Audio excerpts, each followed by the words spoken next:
بسم اللہ الرحمن الرحیم۔ السلام علیکم۔ اسلام کے ابتدائی دور میں جب کہ صرف 39 آدمیوں نے اسلام قبول کیا تھا، مسلمانوں پر ظلم و تشدد کے پہاڑ ڈھائے جا رہے تھے اور مسلمان حالات کی سنگینی کے پیش نظر خفیہ طور پر دعوت توحید کا کام کر رہے تھے کہ ایک دن حضرت ابوبکر صدیق رضی اللہ تعالیٰ عنہ نے دعوت توحید کے جذبے سے سرشار ہو کر رسول اللہ صلی اللہ علیہ وسلم سے اعلان توحید کی اجازت طلب کی۔ رسول اللہ صلی اللہ علیہ وسلم نے منع فرما دیا کہ ابھی مسلمان کھل کر تبلیغ کرنے کے متحمل نہیں ہیں۔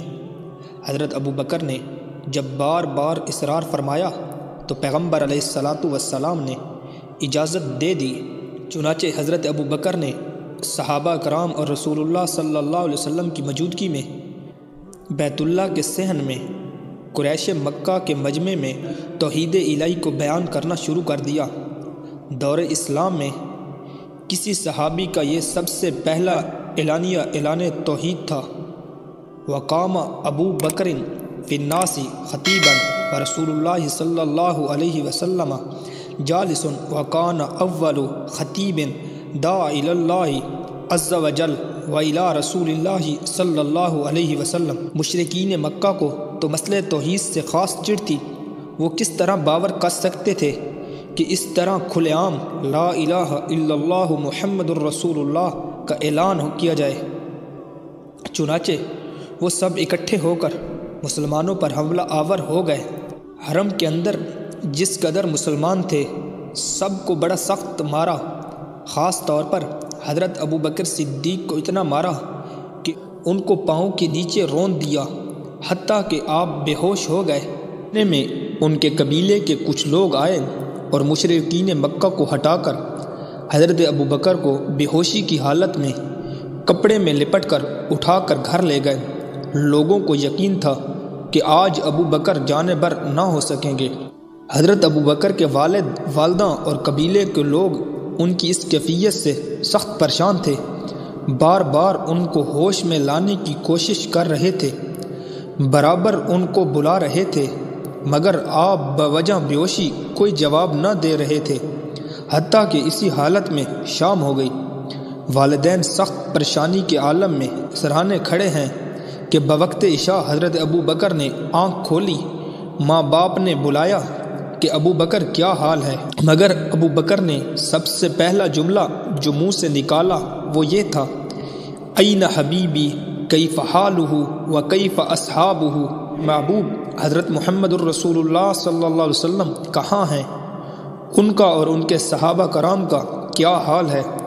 لوگوں نے سمجھایا کہ انہی کی وجہ سے تو تیرا یہ حال ہوا ہے، اب ان کا خیال چھوڑو، اپنی فکر کرو، مگر آپ برابر یہی سوال دہرا رہے ہیں۔ والدہ نے تھوڑا سا دودھ پیش کیا کہ پی لیں تاکہ جسم میں کچھ توانائی آ جائے۔ حضرت ابوبکر نے دودھ پینے سے صاف انکار کر دیا اور فرمایا، اللہ کی قسم میں اس وقت تک کچھ نہ کھاؤں گا نہ پیوں گا جب تک اپنے محبوب محمد رسول اللہ صلی اللہ علیہ وسلم کا رخ انور نہ دیکھ لوں۔ آپ کی والدہ ام خیر نے سمجھایا کہ ان کی فکر چھوڑو، کچھ کھا پی لو، مگر حضرت ابوبکر کا برابر یہی جواب تھا کہ جب تک ان کی خیریت معلوم نہ ہوگی اور ان کا دیدار نہ ہوگا میں کچھ نہ کھاؤں گا۔ آپ کی والدہ نے پیغمبر علیہ الصلاۃ والسلام کے متعلق لا علمی کا اظہار کیا تو حضرت ابوبکر نے فرمایا کہ جاؤ ام جمیل سے جا کر پوچھو کہ رسول اللہ صلی اللہ علیہ وسلم اس وقت کہاں ہیں اور کیسے ہیں۔ مجبوراً والدہ کو ام جمیل کے ہاں جانا پڑا اور ان سے آپ صلی اللہ علیہ وسلم کا پوچھا، مگر ام جمیل نے کمال عقل مندی کا ثبوت دیتے ہوئے آپ کی والدہ کو کچھ نہ بتایا، بلکہ ان کے ساتھ چل کر خود حضرت ابوبکر کے ہاں حاضر ہو گئی اور اشارہ کیا، چونکہ آپ کی ماں ابھی تک دولت ایمان سے محروم ہے، میں اس کے سامنے آپ کا پتہ کیوں بتاؤں؟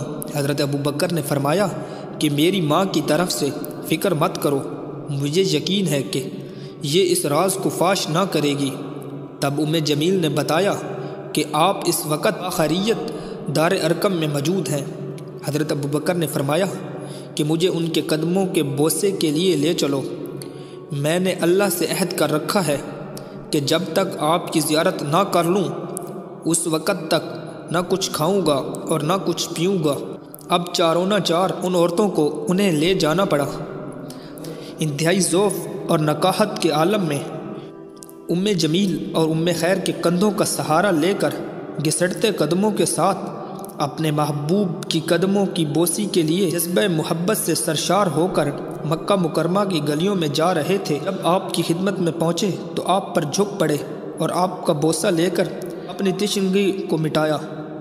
حضور صلی اللہ علیہ وسلم نے جب ان کی کمزوری اور نکاحت اور تکلیف کو دیکھا تو آپ کی آنکھوں سے آنسو رواں ہو گئے۔